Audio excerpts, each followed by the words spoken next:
আসসালামু আলাইকুম, আমি টেকনিশিয়ান মোহাম্মদ মহসিন মজুমদার আকাশ। আমি আপনাদের মাঝে নিয়ে আসলাম স্যাম্পনি Z40। ডিসপ্লে টাচ ভেঙে গেছে, হাত থেকে পড়ে ডিসপ্লে ফেটে গেছে, ডিসপ্লে অন্ধকার হয়ে গেছে। ডিসপ্লে কিভাবে রিপ্লেসমেন্ট করবেন, ডিসপ্লে টাচ কিভাবে চেঞ্জ করবেন, ওটা আমি আপনাদেরকে এই ভিডিওর মাধ্যমে দেখানোর চেষ্টা করব। আর আপনারা যদি আমার ভিডিওতে নতুন হয়ে থাকেন তাহলে সাবস্ক্রাইব করবেন আর লাইক কমেন্ট শেয়ার করবেন, ফুল ভিডিও দেখবেন, তাহলে বুঝতে পারবেন কীভাবে স্যাম্পনি Z40 ডিসপ্লে চেঞ্জ করতে হয়, কীভাবে ডিসপ্লে রিপ্লেসমেন্ট করতে হয়, ওটা আমি আপনাদেরকে এই ভিডিওর মাধ্যমে দেখানোর চেষ্টা করব।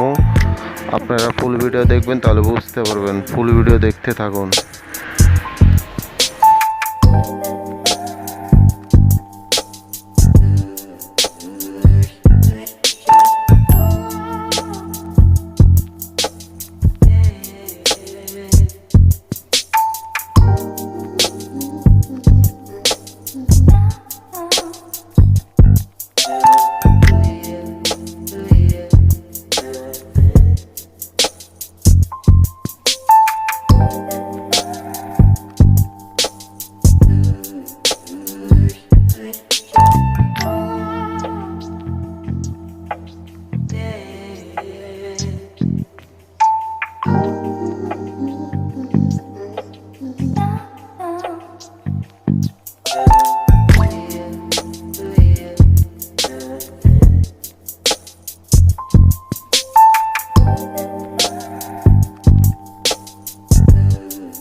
share.